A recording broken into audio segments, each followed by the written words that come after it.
After a devastating blow to cost-sharing reductions last week, a compromise may now be on the table. I'm Bryn McBride of ABC for Health, and we're talking about the status of cost-sharing reductions.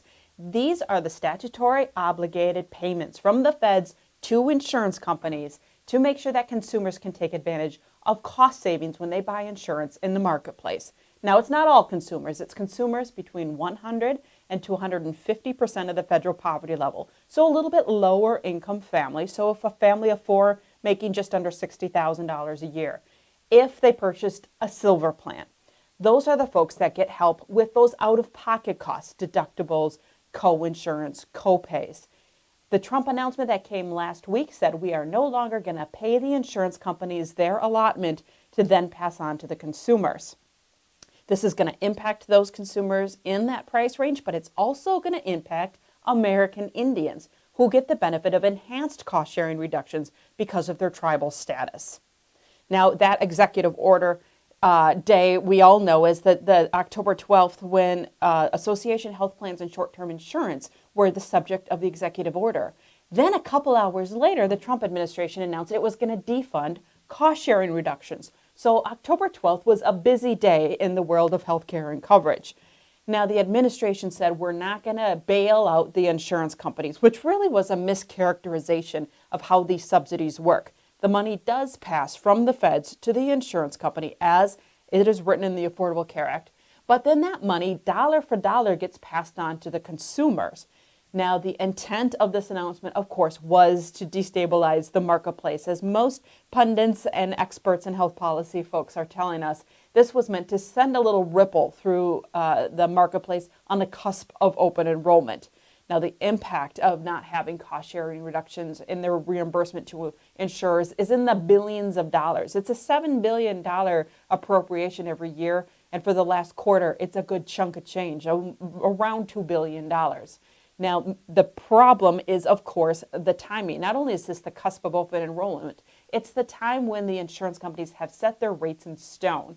Now, Wisconsin did something a little bit different. When insurance companies were setting their rates, Wisconsin took the very hardline rule, this was back in June and July, saying just assume you're not going to get cost-sharing reductions, insurance companies. Go ahead and set higher rates, which they did. Now, this is an interesting comment, and there's a lot of speculation about the legality of what is all at play here. And we'll talk about some of the challenges to this decision that came out of the administration in a little bit. But one of the questions is that the Affordable Care Act says that consumers will have the benefit of cost-sharing reductions, and it almost would suggest whether or not the insurance companies are being reimbursed or not by the federal government. So whether savings should be passed on to the consumers who are eligible is going to be a hot question moving forward into this new open enrollment period. The point of the matter, however, is in Wisconsin, insurance companies just went ahead and increased their rates to the tune of an average of 36% rate increase moving forward. Now, does that mean consumers are going to feel a big hit in premiums when they get to pay their premiums each month? Not necessarily. So even though cost-sharing reductions have disappeared for now, and premiums in Wisconsin at least are set to increase by substantial margins, don't confuse cost-sharing reductions and tax subsidies. Most of the folks that are going to be feeling the impact of a premium hike will also see an increase in tax subsidies. Now, tax subsidies are available for individuals between 100 and 400% of the federal poverty level, and that includes some people that might not have had the benefit of cost-sharing reductions. So what's the irony of getting rid of cost-sharing reductions? Well, if premiums go up, that means that premium tax subsidies go up as well. So the federal government is actually paying more in its allotments to insurance companies because tax subsidies run through the insurance companies as well as cost savings reductions. And the Congressional Budget Office, the CBO, has told us that it's actually cheaper to keep paying the cost-sharing reductions and the tax subsidies at the same time instead of hiking premiums and paying more in tax subsidies and getting rid of cost-sharing reductions. So it's actually costing the federal government a lot more to institute this new policy of no cost-sharing reductions. There's something else at play here as well. The Centers for Medicare and Medicaid Services issued guidance to insurers saying that you can delay providing notice to consumers on rates while we figure all of this out. And they said so to the tune of you don't even have to do it by October 31st. you can delay letting customers know what the cost of your insurance will be. Wisconsin has already filed their rates. Consumers should be notified on time, but CMS is giving flexibility to insurance companies. Now, whether or not the state insurance regulators are going to be vocal on this is another matter. But what this could mean for some states and for some participants and plans is that they don't know the cost of insurance until well after open enrollment has already started. Now, keep in mind, open enrollment is very short this year, November 1st through December 15th. What that means, without knowing the actual cost of the insurance of some of the plans in the marketplace, it could mean that it is shortened substantially for some people. It also could mean that they just don't choose that plan. So this could be coming back to bite some of the insurance companies as well. So are there challenges to the decision to get rid of cost sharing reductions? Of course. Now, the first people that were very vocal about the getting rid of cost sharing reductions, in addition to consumers and health policy advocates and advocates working for the consumers, was states' attorneys general. Now, there are just shy of 20 states' attorneys generals, if you count the District of Columbia as well, that filed suit. They want to force compliance with cost sharing reduction payments, keep the funding going to the insurers so they can pass it on to the consumers. They are seeking a temporary restraining order to force that the payments continue. And this is still at the same time as that litigation that was already in effect, House versus Price, that is still in the background and still an ongoing lawsuit. So the challenges at play here are legal. There are other things at play. Whatever happened to transparency and rate setting? Rate review is a topic that we talked a lot about back in 2013, right when the marketplace was opened for the very first time.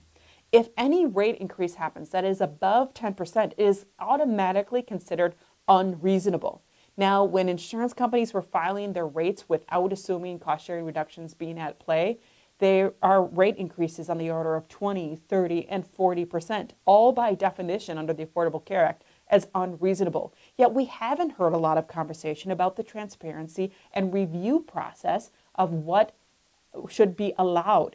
Is a 40% increase in premium allowable if it's by nature unreasonable? You don't hear a lot of conversation about that. And that would be a really good time for insurance commissioners and state regulators to start talking about reasonableness and insurance premium increases. Now, finally, there is another conversation, and this one is congressional. Now, we've heard a lot of updates recently about senators, mostly senators, joining together in a bipartisan manner to see if they can't force payment of these cost-sharing reductions. It would come in the form of a bill, and right now we have a proposal coming out of the very useful HELP Committee, the Health, Education, Labor, and Pensions Committee. Now that's Senators Murray and Lamar Alexander that are taking the helm there. They are the ones that during the whole upheaval of repeal and replace in the Senate, when the Better Care Reconciliation Act was failing in front of the U.S. Senate, they were in their HELP Committee asking for feedback on ways to stabilize and improve the Affordable Care Act. Now, they heard testimony from insurance commissioners and hospitals and advocates and former CMS administrators in other administrations. Now, and the feedback they heard was to stabilize the marketplace and make sure the Affordable Care Act can work. We need to do things like fund cost-sharing reductions, do reinsurance programs, and make sure that there's assistance and consumer assistance involved and outreach and education. Now, the bill that both Senators Murray and Alexander have put together coming out of that HELP Committee include just that, a guaranteed funding of cost-sharing reductions for the next 2 years. Flexibility to state regulators, and a lot of this looks like some changes to innovation waivers, those Section 1332 waivers that do allow for things like reinsurance and risk corridors and risk stabilization programs. It also does things like broaden catastrophic coverage beyond just what used to be topping out at age 30. They actually give it its own metal tier name, calling it more so the copper plans. So you could have catastrophic coverage that looks like a metal tier plan in the marketplace. Not eligible for tax subsidies per se, but still an option to bring people to the marketplace or grow the risk pool.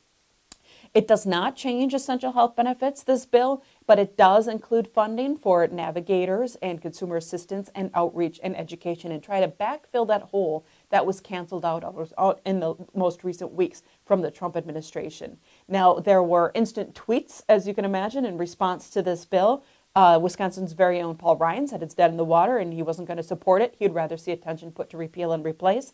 But in the last couple hours, as this bill has been gaining in popularity, there are at least 22 senators joining on, 11 from each party, 11 Democrats, 11 Republicans. So it is still there.